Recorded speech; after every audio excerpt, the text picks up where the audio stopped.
Welcome to DEMOCREPUBLIX, where we cover the real news that matter to we the people.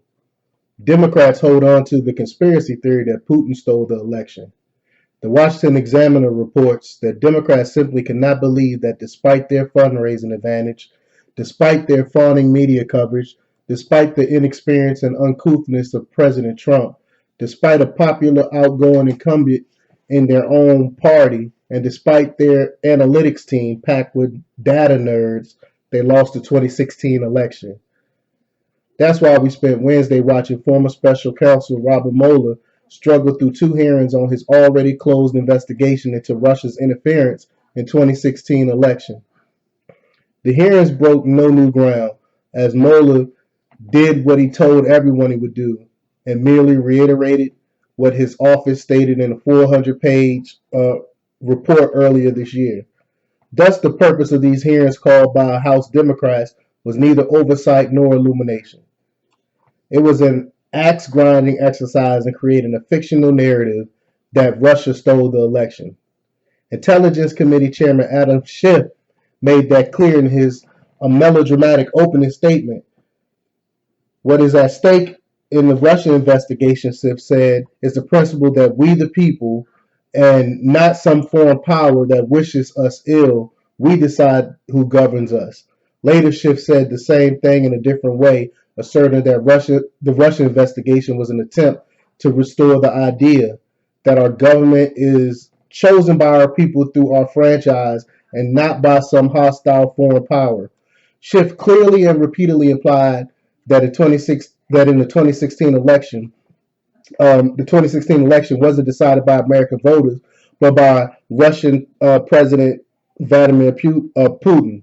This is fantasy. And I'm going to stop right here. And it is fantasy because the Obama administration came out and said that there was no way that someone can actually hack an election like they've been saying. I remember when he made that statement.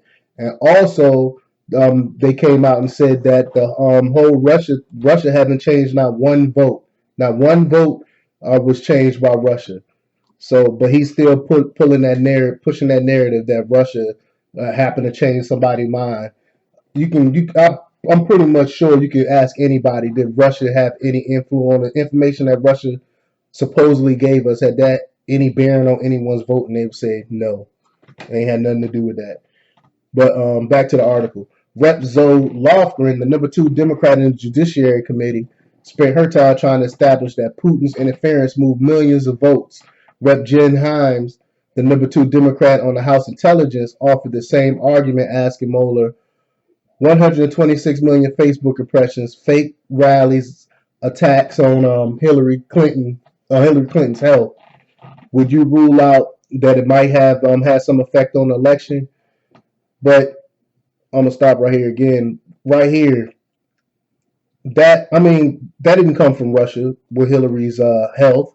That all came from her falling over on the 9/11 thing. Everybody saw that. That had nothing to do with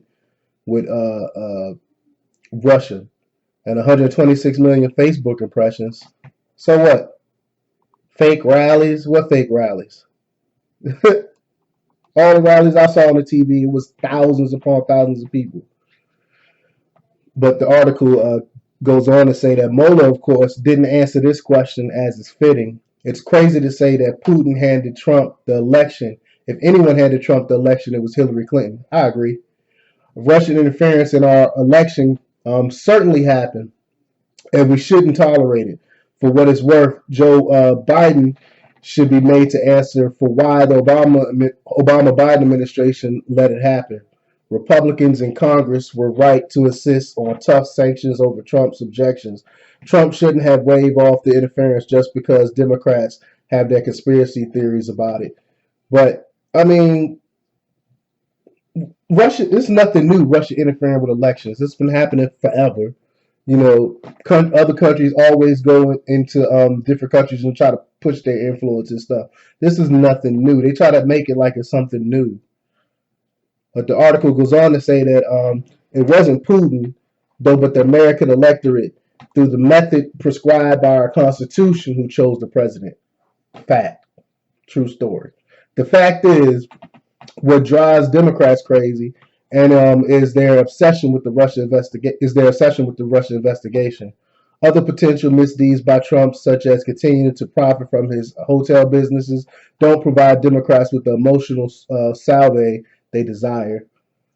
They want proof of the conspiracy theory that they really won in 2016. In 2000, Democrats famously protested that the Supreme Court stole the election for Republicans, although the most exhaustive recount showed that even a contrary ruling would have resulted in a Bush win. In 2004, House Democrats held up the Electoral College count, claiming that Ohio's Secretary of State had stolen the election for Republicans. Now they're doing it again. It's all an effort to avoid facing the fact that maybe the Democrats aren't the party of the people as much as they believe themselves to be. So let me know what you think about this article. Leave your comments below, like, share, and subscribe, and check out DEMOCREPUBLIX.com for the latest in news. Until next time. We live in a real